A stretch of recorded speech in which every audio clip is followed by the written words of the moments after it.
Hi everybody and welcome to the latest episode of the Viking Chats podcast, and I'm delighted to be joined today by Angi Cooney. Angie, darling, how are you? Hello, I'm fine, I think. Yeah, great. Now, for those in the industry living under a rock who haven't come across the Coonster, tell us a little bit about you. Just give an overview of your property adventures. So, I'm 60, quite proud of being 60 to be fair. Quite pleased I made it. 60 and became an estate agent, as most people do by accident. Joined Prudential Property Services as a youngster. I was about 20 something or other, and I wasn't an estate agent at the beginning. I was a PA for one of the directors. Just fell into estate agency and I absolutely loved it. And then it just snowballed. I was absolutely in the right place at the right time. It was in the late 80s, before you were born, and they were making the housing market had absolutely because you had that insane bombed. My parents got slammed in that. Yeah, so that had bombed. They just bought all these offices. They bought an office Prudential had near me, and I said to my boss at the time, "Can I go and run that office?" I had no experience, to be honest, and he said, "Yeah." So unbelievably, I was able to. And I think it's been well documented. When the staff there knew I was going, they all walked. And the ones that you were going to run? Yeah, which is fine. And then there's a whole backstory behind that. Okay. I was a PA for the director that ran all those, and I was a bit of a tyrant. And I think, like most things, you can let power go to your head. Yeah. And I was an absolute cow. Right. And there wasn't computers. I mean, sometimes when you're young, right? Particularly if you get a bit of power when you're young, sometimes you don't know how to handle it. Computers were just coming in, and believe it or not, we'd got fax machines and all of this, and it wasn't like it is now. So and there was no HR really. No. And and blah blah blah. Anyway, so I met people. And actually somebody called Diane Moore Jones, she was Diane Moore then, who came with me on a whole big journey and actually went with me with C-Res and was with me for years and years and years. And we just had a fantastic time. Anyway, fast forward, I ran another business in the 90s and stepped away from that one for reasons I've talked about off camera, and then got married, had my kids, and then took a bit of a break. Yeah, thought I'm going to be a mom. Realised that's really not me. And set up C Residential when the kids were 2 and 3 and never looked back.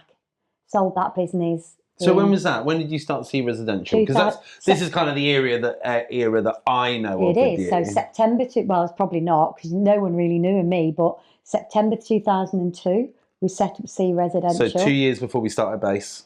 So we started base in 2004. Okay, September 02, set up C-Res, Diane and me, and it was from my kitchen table. So which was unheard of in those days. So you talk about all these people that are EXP, Talk, all these independent agents. Well, yeah, I was one. Yeah. That's what agents do. And then we got the offices in January 2003. And did you do it to get on Rightmove? Because that was back in the day when to be on Rightmove you had to have a registered office. No, I didn't do that. I'm not that. Because that was why we took a office early on. We weren't going to. We were going to go into like a serviced office building. Rightmove. So I was like, we don't need a high street. We don't need a shop front. We just need an office. But those were in the days where Rightmove were like, no, if you want to be on Rightmove, you have to have a shop. I think I could sit there and pretend that was behind it all, but no, I just did it because I wanted it. Yeah. Because I truly believe in having a high street office. But I think also smaller regional markets, I think a shop makes sense. It in London, does. Yeah. 10 million people, what is it, 50 million tourists, a third of all estate and letting agents are in London. Yeah. Oh, I still find that stat bewildering. But I think high streets work differently in London. It does. Well, yeah, and I can only speak for the little area that I'm in. So we opened it January 2003, opened up lettings in 2006 because we were selling like no tomorrow. We couldn't print it fast enough, really. It's bonkers, that market, set up a letting company. Diane ran that very successfully. And then I sold that in 2019, the letting side of it. So We met, I think, just because you... Did you win the Big Esther just before you sold that? So, no, after. So basically, we have won Esters every year we've entered since 2004. Yeah. So then 2022 was our Big Esther. Yeah. The one that I thought I'd retire on the Big Esther. Because I think you and I must have met like a year before. A year before that. I'll tell you what or happened, 2 years before that. Kristjan. I was there quite happy in my own little world in Rugeley, loving life, and I did, right, loving it, just selling houses, just being Mrs. Estate Agent. And then I came across Chris Watkin. Yeah. I forgot, he was a fascinating guy. So I got my boots on and went along to Grantham and sat on a course he was running and met obviously the fabulous Chris at PBS, and I thought, I mean, he's all right. God, I love him. Yeah. So anyway, I obviously met them guys, and then I started to go, oh, is there a bit more? So at the same time, I then rejoined the guild because the guild was very different than what it was years ago. Yeah. So I was a member of it then and came out. I then joined the guild again, and it was all around the same time. And then all of a sudden, even though I'd consistently run all those Esters, nothing had changed, the service was the same, still on goal, blah, blah, blah, blah. Because I'd started to put myself out there, the business started getting noticed more. Yeah. Then I was obviously social media blew up, didn't it? So then it has just been mad ever since. So I'd say I've only been on the scene that on everybody's radar really since 2020, 2021 maybe. 5 years. But yeah, it's been phenomenal. But then I decided my mum died in the August of, God, when was it? 2 years ago. And that hit you hard. You guys were really close. Massively hard. You were super close. And so then I reevaluated everything and thought, you know what? I need to go when I feel I'm ready. Yeah. I'm not ready to go because I truly love what I do. Love it. Okay. But I didn't want to go when I was the old duffer in the corner. That's the thing. You don't necessarily want to leave tired, broken and hating it, right? You want to ideally be able to walk away. Not getting to that. I didn't hate the job. I hated the fact that my mum wasn't there and the family element of it. My dad's still around. He's 90 in March. And I thought, you know what? I'll go out when no one's expecting me to go out. But everybody was shocked because I got approached an awful lot. Yeah. But I had to choose. I wanted to choose my time. A bit like Julia Roberts in Pretty Woman. I'll choose where, when. Oh, it was that really. And you know, and I'm very happy I did it. And do it on your terms. I mean, you built a really strong business, but strong local ties, super ethical, very service orientated. And I think it's that thing of, you know, when you sell, you can't really kind of throw that all in the bin just to get the highest price point. No, and it's not about money either. It's about, because I've been very vocal I ran C Residential as a lifestyle. Yeah. Webbs run it as a business. Yeah. Now, who's right and who's wrong? There isn't. It's just a different way of looking at it. It depends on your objectives, right? Like you said, it depends what your objective is and what you feel you want to do. I ran it the way I wanted to run it and I loved it, and they run it the way they want to do it and they love it too. And I tell you what's really interesting, because I know that you are competitors, but I saw a photograph with you and Inventory Hive. Yeah. We're not competitors. No. Well, you know, in the same sort of space. Yeah, in the same wheelhouse. I was one of their first. Kelly and Richard only live up the road from right. me. I love Kelly and Richard. I was I love them. And I was one of their first clients to see lettings. Amazing. So, you know, a lot of what Diane who ran the lettings company, she's very, she's really good at what she does. So basically, she crafted and decided how that was all going to look based on customer service. So, yeah, so it's a right funny industry because it's all people that you know and wheels within wheels that you don't realise till you're a bit further down the line. Yeah, it's great. Yeah, but I think it's nice. You see the same people come through. I mean, you know, you've talked about the two Chris's, and like you said, Rich and Kelly with Inventory Hive, and Can I just say we need to mention Matt as well? We can't leave him out. I mean, I know, but I need to mention Matt because I always just mention Chris. I mean, more importantly, maybe Michelle, who keeps those two clowns on track and runs the books. Got ya. Oh, blimey, smashing the place up. But yeah, so obviously, you wanted to find the right time, the right people you have, and it's been really nice watching, how you guys have done that, because quite often, you see these things and it's like, it's a press release in the industry media. But I didn't see the point obviously PBS did that fantastic promotion video, which it went viral. It was great. And it was the right tone, and absolutely the right thing, because they're fiercely independent. And of course I was too. So yeah, it just blended in. I mean, nicely. It's something I find it really fascinating in the acquisition space that, and I know quite a few people who have sold up, and particularly when you're selling to the big boys, there is quite often this very you can't tell your team, you can't tell your clients, and on the day it's done. I tell you what was really, and I'm like, that's a bit. On one side, I kind of get it, but then I'm also like, we all, even the big boys, we all talk about how property is a people business and it's relationships and all this sort of stuff. Let me tell you what I did. And so if you really believe that, to suddenly go, oh, the leader of the business is no more. They're gone. You can't talk to them. You can't call them. They can't talk to you. Pause that. Yeah. Lettings, very similar to that, because obviously you've got long contracts. Long services. So with my lettings team, that was a shock. Yeah. Because seeing how that affected them, and it was December the 31st that I sold my lettings to Hunters. Yeah. And it was that, 31st of December. That in itself, they found out, I think, at our Christmas do just before. So it was very, not the best way, in my opinion. Yeah. I know I get that it's with delicate, sales, it was different because literally it didn't matter. So when I'm saying it didn't matter, there wasn't the contracts involved like there is in lettings. It's more transactional. So what I did with lettings, I'd always said to the team, I will tell you when I'm looking, or when I've been approached, or when somebody comes along. And, we loosely talked about it for a few years because I had other people interested.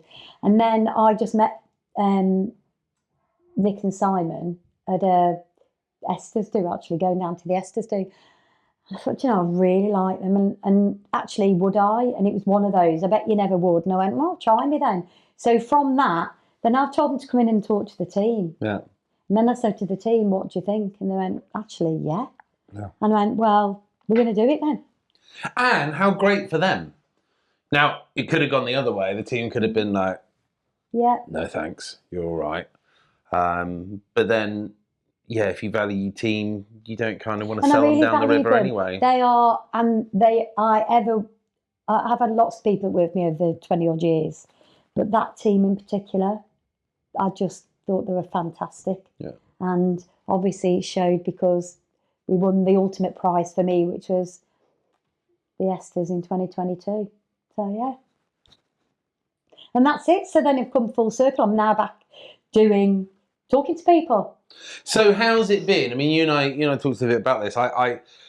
The bit I find fascinating is that moment of walking away. Because we all talk about it. There are babies. They consume our lives. I think,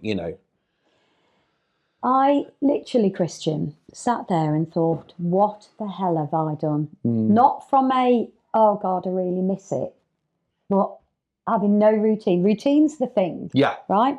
So my friend is, she'd just retired from nursing. She came around to see me. She rang me. And she said, you okay? And I went, mm-hmm. So I'll come around for coffee. And she said, right, you're feeling how I did. Because I actually had her on my podcast because she was the lead nurse for the NHS in the West Midlands when COVID was on. And obviously that destroyed her. So she decided to leave and she was lost. So she said, you're going to need a routine and you need to just throw yourself into something. So I'd already been dabbling with a few years before that with Nigel Risner about whether I should go to public speaking. And then when I really examined that, I thought, it's not for me. I'm not structured enough. I don't want to do that. I want to be able to talk. What I like doing is talking. So then I thought, I'm going to do a podcast for retirees. But I think also, you've always struck me as someone who likes doing stuff well. And you don't mind talking and sharing about how you do that well. Absolutely. But you're not the sort of person who will stand on a podium in front of people and go, ladies and gentlemen, I'm going to tell you how to do whatever right. That's not me. And also, that's not a criticism of public speakers. I'm just like, there's a lot of consultants out there at the moment. And I obviously have got my own consultancy company. I consult about what I have no idea. But I'd set that up anyway on the side. And I thought, I don't want to do that. That is just not me. I'd much rather work with agents together, right? And do you know what I think money is in our industry, being a consultant for consultants? I know, well, I never thought I'm going to be a mentor. So I've been mentoring for agents. So you're doing agents together, yeah, but I've been doing that's kind of rebiggered now under Vicky. I did that a couple of years ago, but I love that, okay? And that's what it's my forte, to be able to go and help people, love it. One-to-one, love it, love it, love it, okay? Then I thought, I'm going to do it for retirees. My podcast, I'm going to do a podcast for retirees. Call it Now What, because it is that. I love that. But I love that. When I saw you launch it and start it, Now What? And like I said, I'm fascinated about this thing, you know, when I see people leave. And I'm like, it's one of them. We let, yes. That'd be what I call my one. Fuck wit, probably more like. But yeah, I'm fascinated by, you know, whenever I see anyone in our sphere, but extended, you know, good entrepreneurs, you get consumed by the business, whether it's whatever it is that drives you, chasing that profit, chasing that growth, building the culture, changing the market, whatever it is, you immerse yourself so completely in it. And, you know, I've used the term hero to zero. Yeah. And that's how it felt. Yeah. It's a bit like, you know, when you win the Esters and you feel completely on top of the world and you can't believe it. Reality kicks in because the next day you've got a Jesus of a hangover and you've got somebody and you have to go and clean the toilet. Yeah. One of them. It's similar to that. Okay, so if you can imagine that feeling, it's similar to that. But I laughed because I put something on LinkedIn. I've gone and bought a printer. Because as stupid as it sounds, Kristjan, I've never had a huge team of people that did loads of stuff for me because I was never like that. But I'd got an IT company behind me. I've still got them, but on a smaller scale, but an IT company behind me. So my printers were bigger than the bloody desk, right, in that office, that did everything. And I've got a little Epson printer that I'm giving away free if anybody wants it. I bought a few months ago from Argos. And I'm having to go along and choose myself and then try and get it all linked in. And I can't do it that's why I'm getting rid of it, not selling it, getting rid of it. It's silly things that you take for granted that I've had to come down to earth a bit more on. But the routine is the thing that's now what I'm structured. I need structure and routine. And so what kind of routine, what kind of is your routine now? Get up in the morning at 5. But I've always done that. Were you always an early riser? Always at 5. Always at 5 o'clock. I go boxing. Nice. So I go boxing from 6:45 to 7:15 to 7:30. I'll then go back, take the dog a walk for 4 miles at least. So then I get back by about 9 o'clock and that's a good morning workout. And then, but I don't think it's enough because I am obsessive. I'm an obsessive person. So I feel I need to do more now, but that's on me, not anyone else. And then I just see how the day goes. My dad's 90. I go and see him, see my brother. And they're all fairly local. And they're all local, yeah. I've just sold my house. So I sold my house last Tuesday. And we've got shipping containers. I've got 6 shipping containers. I'm married to a hoarder. 6 shipping containers on some land that we own, full of our stuff. And we're in a log cabin by somewhere called Blithfield Reservoir, which is a beautiful reservoir. I've rented that for a couple of months to give us some headspace. So it takes me 3 seconds to clean the log cabin. Amazing. So I'm done. Done. I mean, I think, we talk about, entrepreneurs exiting. I think what people do in their later life, I think is fascinating. Just generally, so many people retirement. I can't believe I can be called. Because I think with entrepreneurs, you have that, you focus, you're building stuff, even like. Do you consider yourself an entrepreneur? I've never called myself. I've in my head, I've always said an entrepreneur is something someone calls you. Yeah. I don't think, you just do stuff. When people have said that to me, I'm like, I'm not an entrepreneur. I'm just a bloody estate agent from Rugeley. And that's how I view it. And I think, going back to even further than that, I think on my very first podcast I ever did with Chris Watkin, I was hungover. And I said to him, I'm just Angi Cooney, 14 years of age, working at the Cedar Tree Hotel in Rugeley. Because I view it that it's exactly the same person. Yeah. It's about service. And, people call me entrepreneurial. I have no idea. I just go with what I think's okay. The podcast I'm doing to run out of money because it's obviously self-funded. So I'll do a serious plug if anybody wants to sponsor my podcast, get in touch. But I'll tell you what I quite like about that. Talking to different people, not from our industry. Because my view is there are people in this world and we don't know who they are. Everybody, anybody. You don't know what they're going through. You have no idea, and everybody goes through the same shit. So if I can just get everybody to talk to me about their story, it will just resonate. Yeah. I'm constantly fascinated. Like you said, you sit down with anyone, and you just get them to open up a little. You don't know. Once you pick under the surface and you just, I'm going through a couple of things, and you're like, kind of like what? Thinking they're going to be like, I can't decide whether to go to Alicante or Tenerife for the holidays. And they're like, my dad's got terminal cancer and my sister just lost a kid. And, in your job, like... Okay, in your job though, you're like me, okay? So in your job, you'll have come across people from all walks of life that have got life-threatening things going on or crap going on. But you don't run away from it because as agents... Yeah. You sit there and you're with them and you stand shoulder to shoulder. It sounds very purist, but it's true. You stand shoulder to shoulder with them. And that's actually why I thought the podcast would be a great idea. Because I'm not bothered, but I will cry. I'll hold somebody's hand and cry with them. And there's just some fascinating people coming up. Well, we fill a funny spot as agents, don't we? Yeah. Like there's the public perception of agents, the generic public perception of us all being shysters and money grabbers and whatever else. But then you've got those bona fide relationships, and we've got clients who confide stuff in us they haven't told their family. We've got clients who come to us and they're like, I don't know how I'm going to tell my family or my partner or whatever else, and they come to us first, about super personal stuff. And it's fascinating, that level of trust. But that's because you are the whole of your team, and I only know 3 of you, but I'm going to say the whole of your team. People gravitate towards you. People gravitate towards me, Kristjan. And it's something that I've realised during my later life but my parent, my mum was the same, my brother's a social worker, or he was, and my sister's a nurse, retired as well now. But we're all that type of family that people will gravitate towards us. So I've decided to embrace that in this part of my life, because I'm very into keep fit, getting really into that now, and I'm gonna really concentrate. And that's really important because you underpin that, and everything else I think kind of falls into place. I had cancer in my 40s. I had a hysterectomy in my 40s, cancer in my 50s, and I thought, bollocks to that.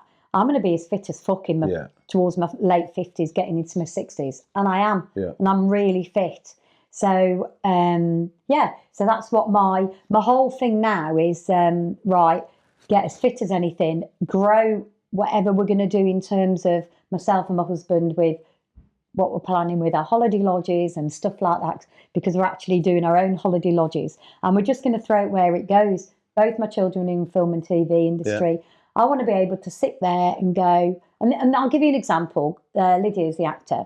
So she said to me, who currently is cycling around central London for Freddie's flowers at 4 a.m. I dropped off 4 o'clock this morning in As you do. Battersea. Gosh, that was not fun this morning. It wasn't Bloody fun, hell, but that's what I do it for. But I look at them and I think, well, my job now, I can be there as my mum was for me and my brothers and sisters. Yeah. Because I want to be that person. So I don't want to be the helicopter mom. I just want to be able to drop stuff and go with them. Yeah. So she was saying to me, I've got a gig in Oxford and I'm singing on Monday night. And I went, that's great, I'll bring Granddad then. Go. Because I can just go and go. Yeah. And that's lovely. I never really had that with my parents because I did the whole boarding school and we lived abroad. Did. Yeah, but so we moved to Singapore when I was 5, Spain when I was 10. I did boarding school from 8 to 18. And when I was home, yeah, of course, mum and dad were there, but that was never really feasible. But my kids went to boarding school, which is obviously why I was able to do what I did with the businesses. But they're not at boarding school. They're 27 and 28, right? So I want to be there for them now because within a blink of an eye, I know you've got Arlo and I can never remember your daughter's name. But LV, right? I want to call her Evie and I know that's not right. But I see you on your socials and things with them. It goes within minutes. And, I look at you and Ben Madden and all the people that have got them young kids and I think just bloody be there for them because within minutes it goes. And I'm very lucky, Touchwood, very, very lucky with my daughters because we're just really close knit and obviously my husband as well. And we just want to be that unit. I want to be that mom. Yeah. We want to be those parents now supporting them now when they need us because boarding schools are a whole different thing, boarding school was great for me. I wouldn't send our kids to boarding school. Harlow might be alright. It would work for LV. But no, it's really interesting. There was a couple of things I read around the time that Hayley was pregnant with LV or around that time anyway. And one of them was, I don't think he was a entrepreneur per se. He was a guy who ran a business or built a business. And kind of the things that we've talked about and that you often hear, I want to give my kids the things I didn't have, a nice house, nice holidays, all this sort of stuff that you think matters. And he absolutely worked his ass off, was basically never at home, and then sold the business, basically kind of turned up at home and was like, I'm home, kids. And his kids were 16 and 17 and they were like, barely know you, Dad. Off out with my mates. I have a different thing on that, Chris, right? Because so there was a thing about that, which was be careful. Taking your point. Be careful what you build in. Taking your point. My kids were 2 and 3. They went to a small prep school, literally up the road. Okay. Luckily, it was run by an old family that are still friends of mine now, and it was a very, very old. It had been in their parents' 70-odd years, right? Fabulous, a fabulous prep school. And they did boarding. So they did boarding if they wanted to. It was literally up the road. So instead of you doing your run, your drop-offs and stuff, I was there, and it was all musical theatre as well. And that's the thing. And Shakespeare. They kind of got the best of both worlds. They got boarding school, everything. But you could be there for every match, every play, every performance. At 13, they then went to Surrey. And that was fine too, because, you have to, whatever. It learnt them independence. But now I just feel that in this time in my life and their life, we can give them things and I'm not into that. They never had mobile phones and stuff till they went to Surrey. They didn't have their ears pierced. It's not about spoiling or privilege, but there's nothing wrong with being able to make things easier for your kids. Right? I'm from a real working class family in Rugeley. Okay, my mum and dad came from Ireland. So everything I've done in this kids' school was all around that area. So that when I was working, they would have my mum and dad as the base. So they had the best of every world. But my husband had the same experience that probably the entrepreneur guy did with his dad. So didn't know them because they were always at school. And that's the thing, support network and stuff. So for me, it rung bells with me because I loved my boarding school education. Suited me down to the, I loved it. I loved it. I literally from the get-go, I remember the first night lying in a dorm, 13 kids in a room, one big room, all in beds, 12 of them crying. Yeah. And I was just lying there being like, why are you crying? It's like, no adults. Yeah. I mean, no adults. There's obviously teachers, know but what you like no mean. parents. I was so excited, and that never really changed. But the other thing that I do, and I can't remember if I read this somewhere, but I think this is also partly just where my brain works. You know, LV turns 8 in a week. God, that's incredible. Like, where the fuck has that gone? Absolutely. Like, where has that 8? And really kind of is more like 9 years, right? Because the moment the pregnancy starts, you start on that journey. So where the fuck has that gone? But I frame it in that, you know, she's about to turn 8. She's halfway to 16. I know. You know, she's a third of the way to being 24. And when you frame it like that, for me, I'm like, that 8 years has gone like that. So the next 8 years is going to go like that. Let me tell you though, I wouldn't have changed it. No. Because I don't think you should ever look back. And never look back. Don't regret things. You can't fucking change it. You can only go with it. You can only do the best you can. Yeah. You're not born parents, are you? You just have to learn. You are what you know. You are what you learn. And again, when you look back, that's not the same. No. You're not the same person you were then. It's not the same set of circumstances. You don't have the choices you think you did. I've enjoyed every single part of it. And I think that, you know, I still think of my kids of 16. I really do. But it's what it is. But I enjoy them now and they enjoy me, I think. But the other fascinating thing, you touched on this earlier, I'm fascinated by how people imagine themselves. Like you said earlier, there's part of you that's still a 14-year-old working at the hotel. Yeah. Like in my mind, I still think I'm a 25-year-old. I'm still, you know, we've started this for about a year and still winging it and figuring stuff out and, but you know just what? kind of going with the flow. Always be that person. Yeah. Because I think the moment you start to take yourself seriously and think you're Billy Big Bollocks is the day that really, because that's not me. You know, I said earlier on about egos, and you mentioned that everybody needs to have an ego. But if the difference between, well, I mean, ego is an interesting word, but I often have conversations about the difference between confidence and arrogance. Okay. And you know, I mean, this comes up. Anne and I talk about this a lot. You know, the first time Anne met me working together, it was not love at first sight. You know, she thought I was an arrogant prick because I came in. She worked in an agency on the Isle of Dogs. She was the lister. There were, I think, 2 or 3 lettings negs. And I came into the office. They were all suited and booted. I came in, shaved head, like grade 2 haircut, flowery, like semi-see-through shirt. Like now, you mean? Semi-see-through very shirt. Similar to now. Shaved head. And we had literally the first team meeting. And, you know, it was like, oh, guys, you know, this is Kristjan. By the way, Kristjan, these are these are the monthly targets. And I was like, cool, no problem.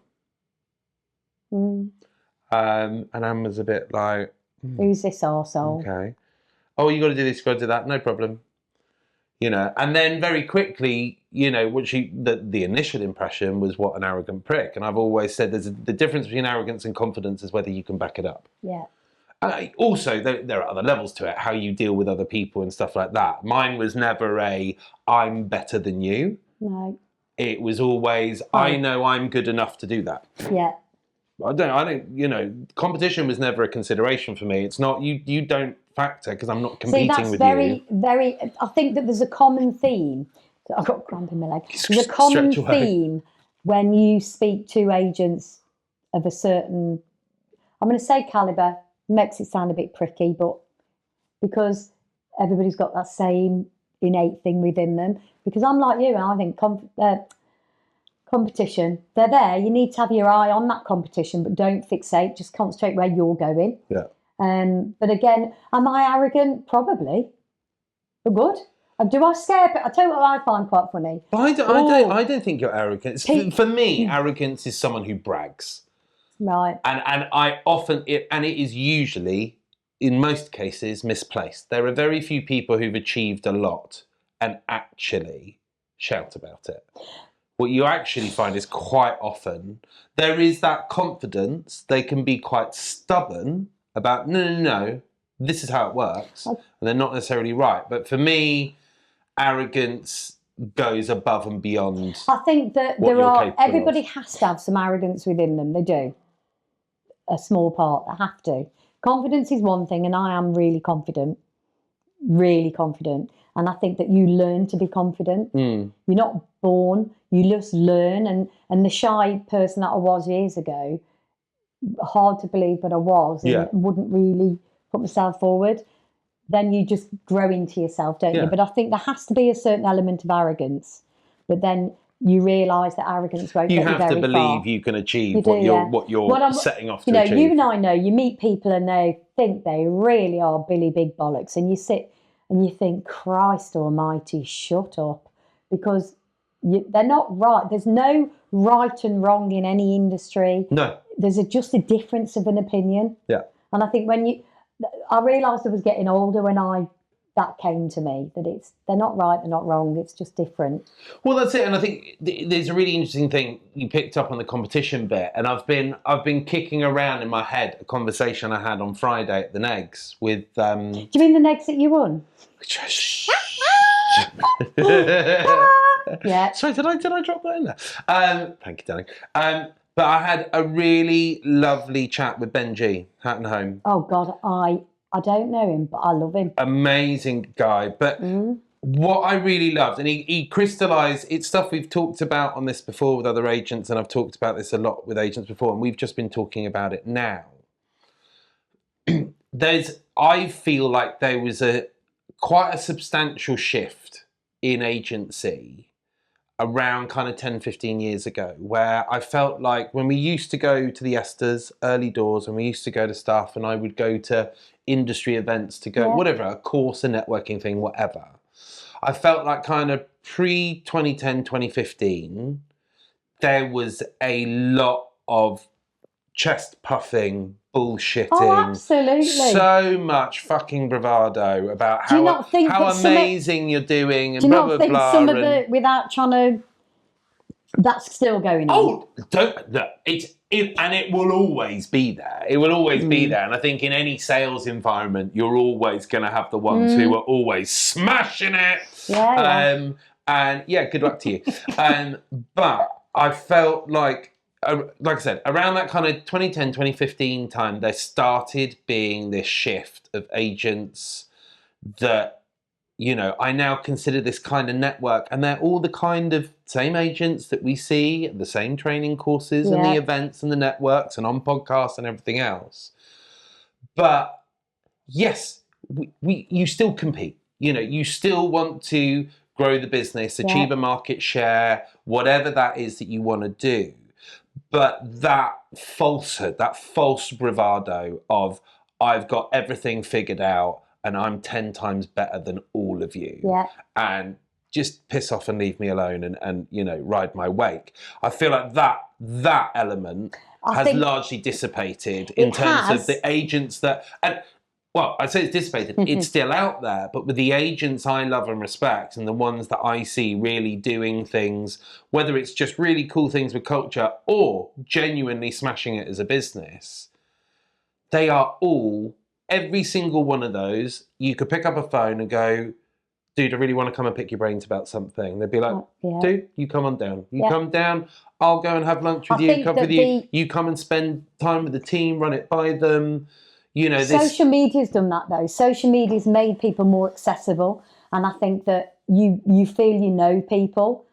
Yeah. So that but there's still that attitude though. I still think there's been this general attitude shift of, look, we still compete, but why don't we all compete to be genuinely the best we can be? No, I agree. And I do accept the fact that there are, and all the people that can be bothered to go to industry stuff, right? And they're the best of the best. I really, truly believe that the people that we see, we are one of them, you're one of them, that you are, what do they call it, the top 5%? And I'm quite pleased to be there, because what's coming behind now, it's absolutely dire, some parts of this. It's a long tail. Where it's all like, we got the Tarzans going on. There's a reason, there is a valid reason our industry has the reputation it has. And it's because most people have had at least one horrendous property experience. Whether it's selling a home, buying a home, renting letting out a home, whatever it is, you can almost guarantee that everyone has had at least one shit experience. Yeah. And yes, bad things happen out of people's control, but equally, you and I both know the vast majority of those shit experiences could easily have been avoided. Yeah. About communication. Communication, structure within the business, training and education. Yeah. You know, again, you know, it comes to this whole thing. If you don't train your staff, how do you expect your staff to capably handle things? You need to give your staff knowledge so that they've got not only the technical knowledge to actually do it, but then also just the general knowledge to know how to manage things when it gets a bit bumpy. I always think it's like a brick wall. Thing is with estate agency, I suppose with anything, but I can only talk about estate agency. You start with a brick wall, a brick in that wall, one brick. But as long as you know the brick, know the size and everything else, you can go and get your other brick, put that with it. And that's about management as well, because years ago when I was a youngster in it, anybody could be an estate agent. I'm living proof of that. But you became a lister. You were a neg picking up the phone. Then you became a lister. Then you became a manager and you had no idea what you were doing. That's what's changed, I think.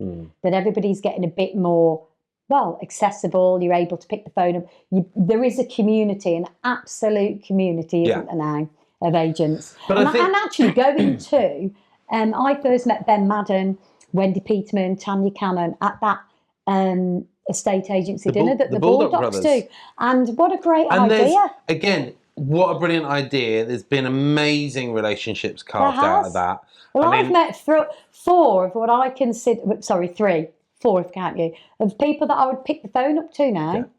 And then, vice versa. And it's all things like that have happened within the industry that I love anyway. And I think what that crystallises, I think for all those agents who don't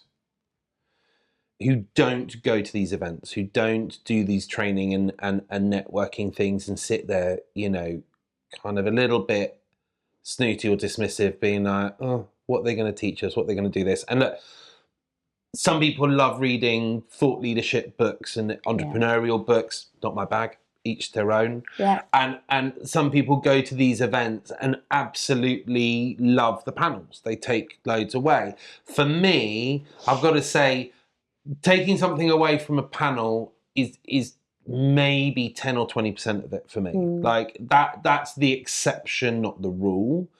For me, it's being in the room with those people. For me, it's having the conversations. And that's not just how to run your business. That's also when you're having a really tough time. Yeah.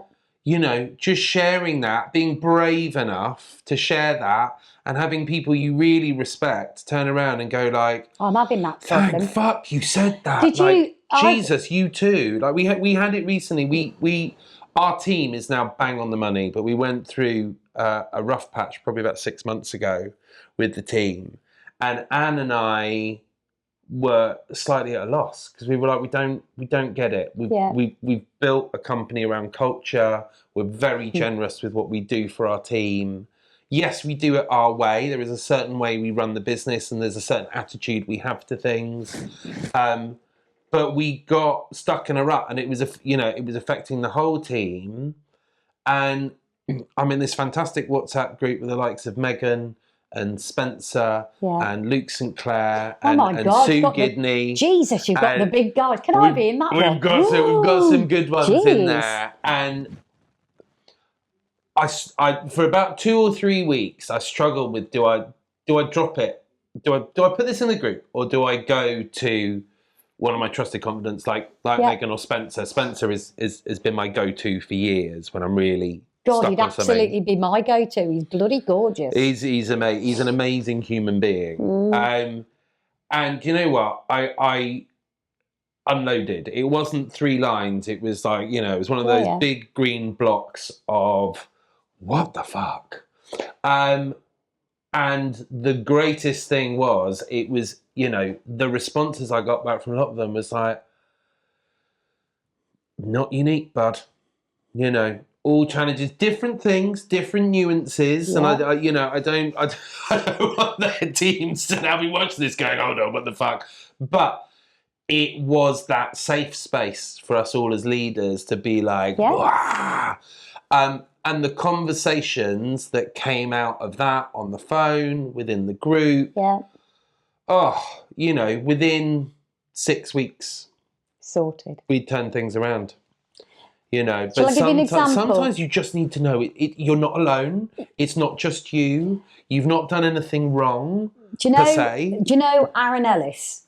Yes. Right. So he's on my next podcast. Love Aaron. I've known Aaron for years because obviously Dupix, we started Dupix years. He's on my next podcast.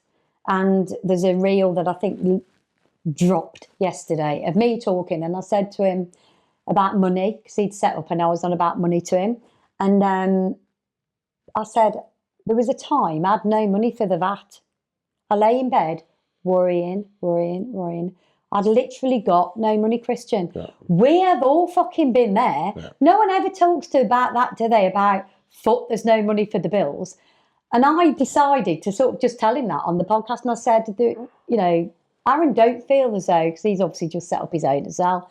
And and I found that quite good because actually from that reel, I've got loads of people messaging me now going, fucking hell, thanks for sharing that.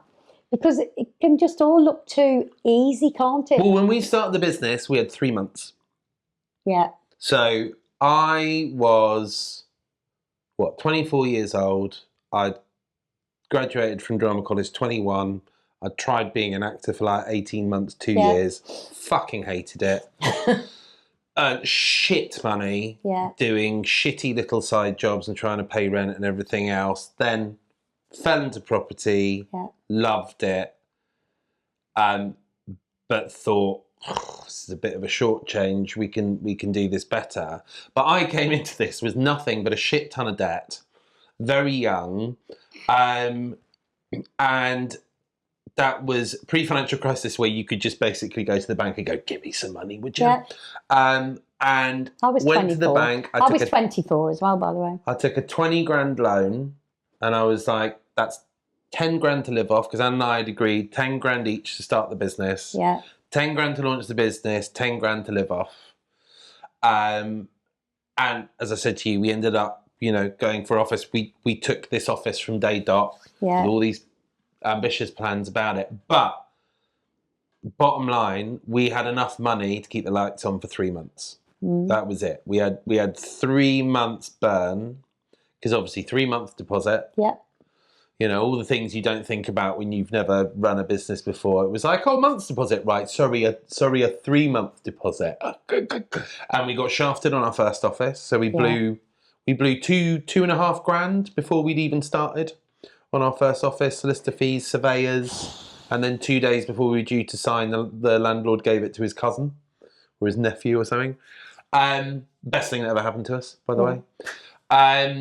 They always are. It's always the best thing that could have happened. The worst things that have happened to our business are the best things that have happened to our business. And that is, it's perspective, right? It's... you're talking about you're on about sharing that story about, your staff and things and the team.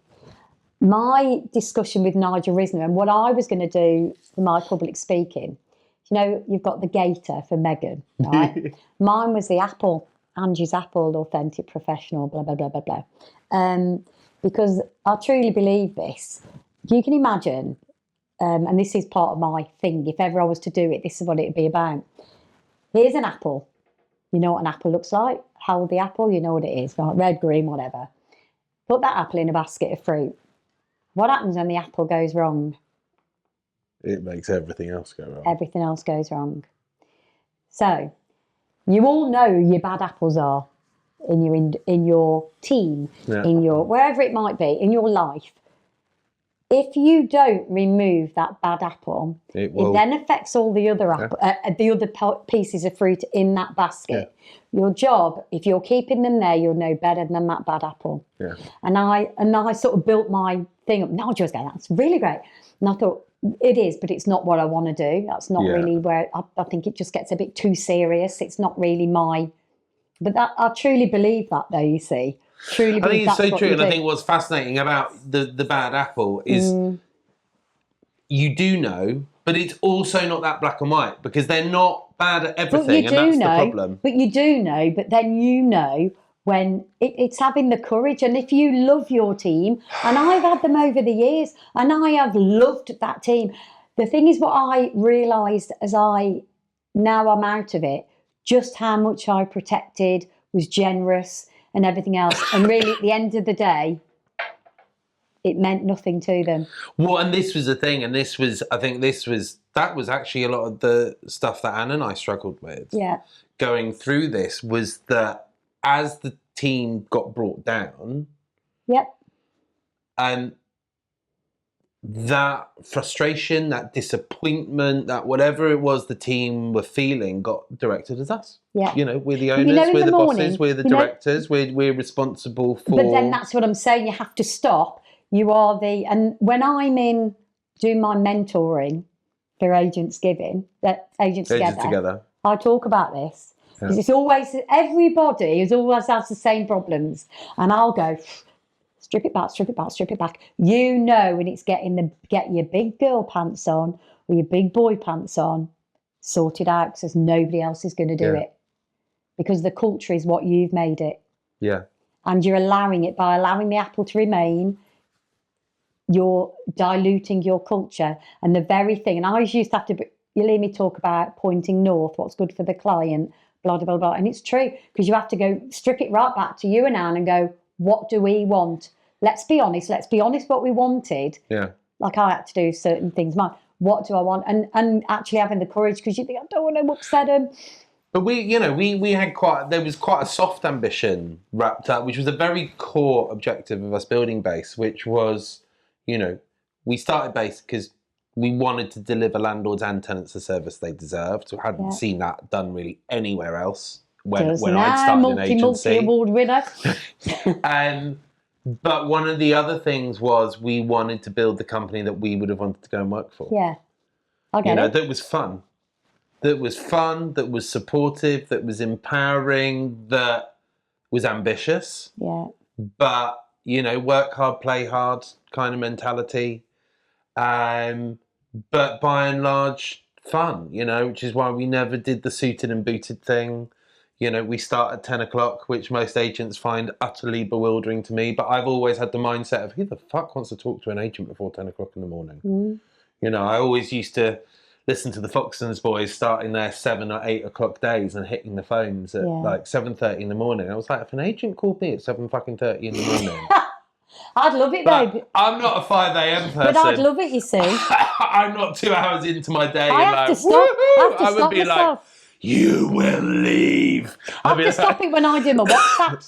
I do like WhatsApps or messages or emails, and people will go, Christ, is that an early morning or a late evening? And I'm like, don't know. But everybody's different, aren't they? Everybody's different. Well, we've also had that with with the team. It's one thing we've got over. Like, my brain just fires stuff. Like, of course it does. I will be sat thinking something very intentionally and I'll get there, but I'll also be sat there at 2 o'clock in the morning, as I often do. I mean, that's quite a normal bedtime for me. I'll be sat there at 1:45 in the morning watching some shit on telly, and I'll suddenly be like, do you know what we need to do for marketing? Do you know what we need to do with that video? Do you know what we need to do for the website? But for me, once the thought's there, I have to share it. Yeah. I can't. Quite often with those kind of crystallized moments, I have to act on it or do something with it there and then. Because if I'm like, I'll save that for later, 4 hours later, I'm like, what the fuck was that idea I had? Yeah. Or the next day, I'm like, I had a really good idea yesterday. What was it? So I will often jump into, like, if it's a marketing thing specifically, like I'll jump onto Triss's WhatsApp, or we've got 3 office WhatsApp groups. We've got the overall one. We've got one with our inventory clerks. We've got our kind of maintenance management one. And I will often drop stuff in being like, oh, we need to have a think about this, or we need to have a chat about this, or I've been thinking about that. And a few times the team would be like, dude, you can't message outside of office hours. Like, office time is office time. Out of office time is out of office time. And I was like, just... Don't read it then. That's fine. Just don't read it or mute it. Like, mute the group. If you want to switch WhatsApp on mute the second you walk out the door, I will never have a problem with that. Yeah. But I'm not going to change the way I work. I was like, just to be clear, when I put that in there, I absolutely do not expect a fucking response. No. I do not expect any engagement whatsoever. I was like, but for me, I need a record of what I've thought about. I agree. I'm that person as well. And it's often why I'll interrupt people in a conversation when I'm having, because that I will have a thought pop in my head, and I know if I don't get it out, I won't be listening to what the fuck the person's saying anyway, because I'm there going, okay, I'm just waiting for them to finish so I can say this thought, and I've got to keep this thought in my head, because if I don't keep this thought in my head, I'm not going to have the thought in my head. Oh, good, they finished talking. Cool, and then I'll talk about it. I'll just cut people off, and it's not intended in any other way. Just do you know, Kristjan? Just do you know the how way you got to my look at brain it? works. It's you. I don't apologise anymore for being me. I think if you don't want to read my WhatsApps, don't fucking look at them. Yeah. If you don't want to read my messages, that's fine. Emails, don't bother. Okay, but don't ignore it forever. Yeah.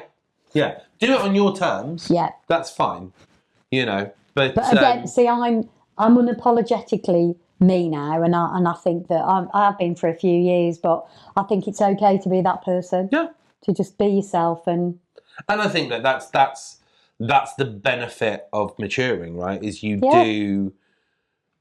Hopefully, I think most people do go through that thing of getting comfortable with who you are and accepting the fact that if you're your true authentic self, you attract your crowd. You know, at 30, right, and I'm going to leave it on this because I've realised we're rattling on. In my 30s, I was just beginning to I'd become a mum, and I was beginning to get who I was about.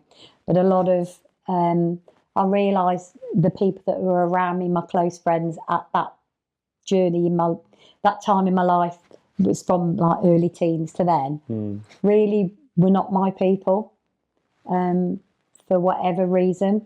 My 40s, I definitely started culling people out of my life. My 50s, I absolutely did. God knows what's happening in my 60s, but I think that my circle has now definitely got smaller, because and you're not there, you're another 15 years of me, but you'll find that you'll have done it in your 30s, you'll have done it in your 40s, you'll definitely your 50s, and you'll go, shit. I mean, and my 50s, you've only got so much time, you know, you've got your loved ones. It's the clarity of it, and you think, you are a fucking pain in the arse, you bring no joy in my life. There's nothing to bring. Yeah. And I'm not saying that's not the other way either, Kristjan. No, because exactly. I think I'm not for everybody. No, exactly. And that's the thing. I think you get comfortable being the fact that I don't have to be everyone's friend. No, everyone has to like me. It's upsetting when you're going through it. It's upsetting to think that you've created a culture, particularly with work, created a culture of team, and you think these are my gang, and then they're not. Yeah. You might be, but they're not to you, and that's a bit of a kick in the nuts. But you know what? I'll get over it. I'm going to steal a bit of your water. And what do they say? My little thing, this too will pass. This too will pass. And it truly does. This too will pass. You're now been an hour. Well, there we have it, folks. I think, as you said, that's a nice place to round that one up. We've covered a few bits and pieces. Anyway. So if you joined today, we've definitely given a few shout-outs to various people. I think one of my main things I keep joining back to, if you are watching this and for whatever reason, you're not someone who gets yourself along to events, start getting yourself along to events. Figure out what it is you want from them. If you like inspirational speakers, great, go for the talks. Find the events that have got the inspirational speakers that engage with you. Otherwise, just start getting to events, start engaging. I mean, there's the RAN conference next week, so it might be a little bit short notice for people. No, I think there's a few tickets left. You are not going to meet a much more kind of lovely and welcoming crowd. I think the Guild is quite similar. It is. The Guild is one I would equate similarly, of very collaborative agents. Yeah. Who the main purpose of RAN is passing business to one another. Do you ever think, Kristjan? I'm probably jumping in on your bandwagon here, but I wish there's one regret I've got, and that is I didn't start networking early enough. I shied away from networking and didn't want to do it, wasn't going to be that person. But again, to end all of this off, I agree. anybody that's not out there, that's sat there in wherever it might be, in their one single office, whether you're a neg, a secretary, or a manager. It doesn't matter what role you are. You don't need to be a business owner. They need to just start to get themselves out there, because it's only by then that you begin to realise that you have got a place in this industry. Yeah, and I think there's this connotation with the word networking. You know, there's this feel that you have to go out and press the flesh and kind of sell. And I don't mind pressing the flesh. Well, exactly. But just go and have some chats. Like I said, the greatest thing I take away from all of the industry events I go to, with the greatest respect to the actual event and everything they put on, which is fabulous. But the thing I always come away thinking about is the conversations I have with people there, the catch-ups, the brain dump, the emotional unload, the camaraderie, the laughing about stuff, whatever it is. So whatever your perception of an industry event is, try and kind of leave that at the door. Don't preset and judge what your own ambitions for the meeting are. Just start turning up to this stuff. Like I said, there's RAN next week.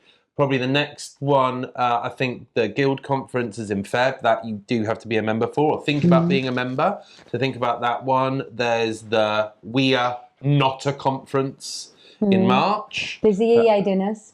There's that, and that is another great one. But I mean, that one you do have to be an owner, director, or kind of like senior person. Not sure. It is, I think, a director's dinner. Reach out on LinkedIn, though, to any of us, and we'll tell you where to go. Yeah, and there's lots of us. Whoever you find you resonate, whether that's me and Angie or Ben Madden or Spencer or Megan or whoever it is, we're all very approachable. And if we've got the time and energy at the time, we'll give it to you straight away.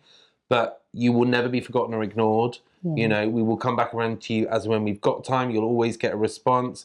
If you kind of feel like you resonate with someone and you'd like an introduction to someone else, reach out. Yeah. I'll happily introduce people. Somebody will know somebody, won't they? Exactly. We'll all know someone. But, darling, thanks for coming down. You're welcome. I've loved this morning. It's been a lovely way to start my day, anyway. Thank you very much. Your day started. Right, brilliant. But see you guys soon. Bye.